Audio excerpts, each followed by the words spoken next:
ma présence ici, c'est que j'étais dans le coin. On était en train de rider dans la vallée, ici et je suis entre 2 events et j'ai pas mal de potes qui participent, à l'extrême. L'extrême de Verbier, ça reste quand même, un événement à part. Là, c'est la finale du Freeride World Tour, mais en fait, c'est un événement qui existait bien avant le Freeride World Tour, qui a bercé un peu ma jeunesse aussi. J'ai plein de souvenirs de voir des photos, des vidéos.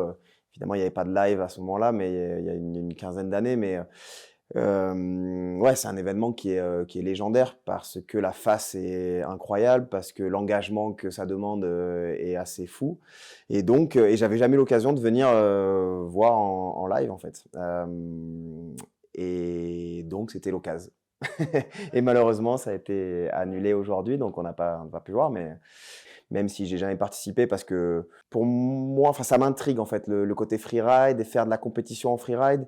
À la base, pour moi, c'est un peu antinomique, ça va pas trop ensemble. Mais si c'est bien fait, ça peut être cool, si les faces sont bien, si les conditions sont bien.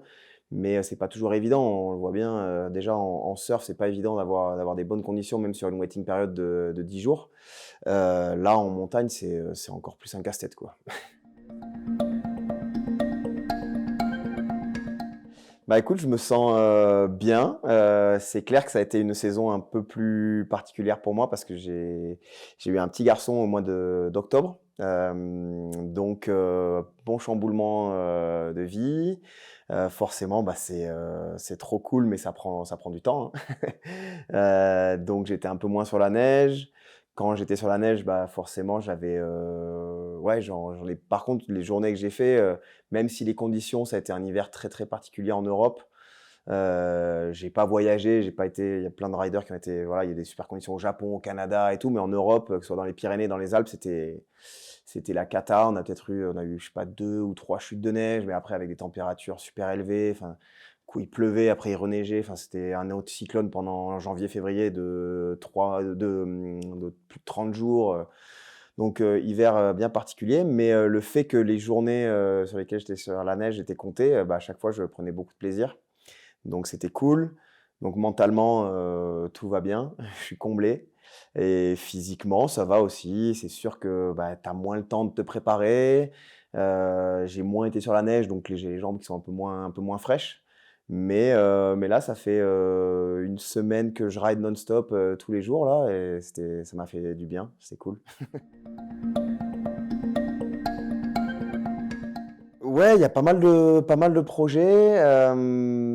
Là, le truc, c'est que moi, je fais plus de compétition, même sur le Freeride World Tour, où c'est vrai que bah, je pourrais, même en étant un peu plus âgé, c'est vrai que toute la partie freestyle, tout ce qui est halfpipe, slopestyle et tout, là, le niveau est hallucinant et je suis loin d'avoir le niveau pour faire ça. Et puis en plus, ça me plaît pas, enfin, ça me plaît plus. Le côté freeride m'attire un peu plus en tant qu'image, c'est-à-dire d'aller faire des vidéos, prendre des potes caméramans, photographes et tout. Bah ça, c'est ce que je continue à faire à fond. En compète, comme je te disais, ça m'intrigue un peu, donc ça m'attire, mais en même temps, je sais pas trop. Donc à voir si à un moment donné, je m'y mets ou pas.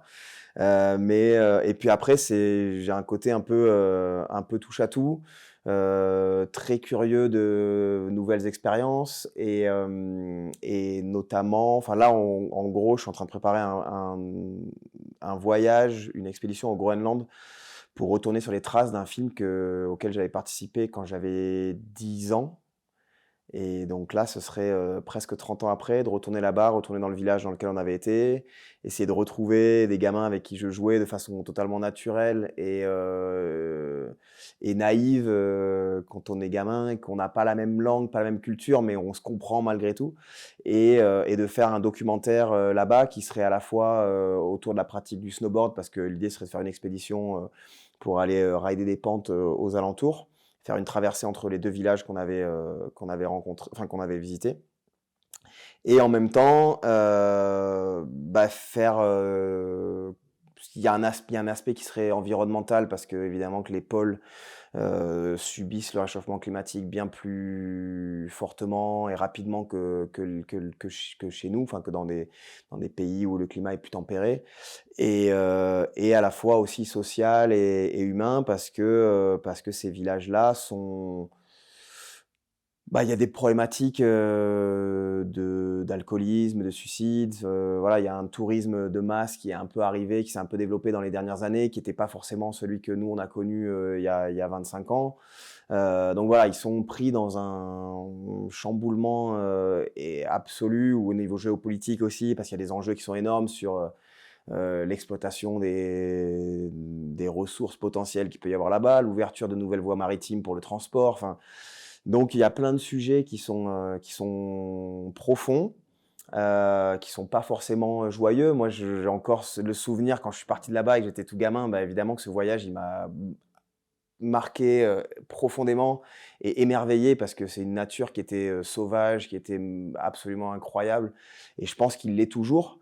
Mais, voilà, j'avais peut-être pas encore cette notion, de sociale et un peu plus humaniste que je peux avoir aujourd'hui et donc ça m'intéresse de comprendre, ce qu'ils sont devenus, quoi et comment, moi, ce voyage, il m'a profondément marqué et que, j'ai construit ma vie à partir de ce voyage-là parce que je pense que c'est en partie grâce à ce voyage-là que ma passion pour le snowboard s'est développée et voilà et d'y retourner grâce au snowboard aussi et de voir, comment eux s'adaptent à tous ces chamboulements, quoi.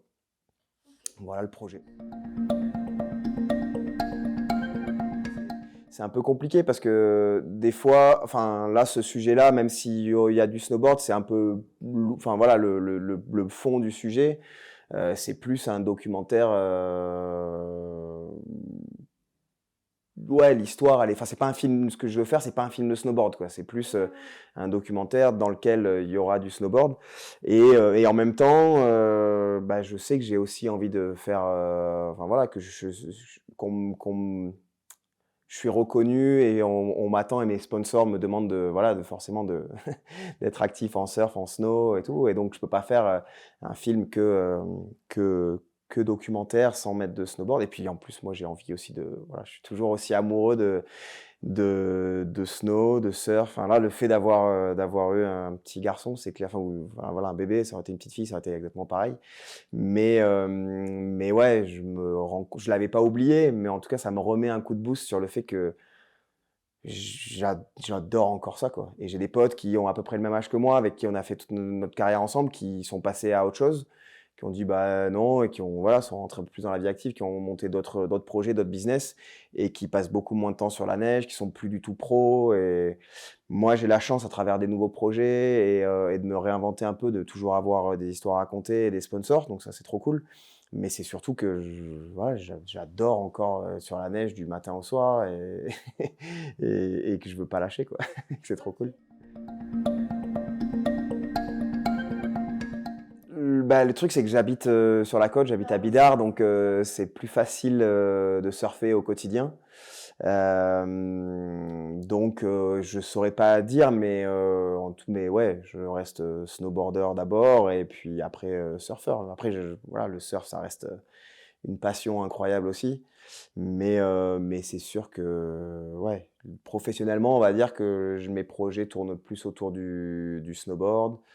Et puis, si je peux mettre un peu de surf dedans, c'est toujours bien, quoi.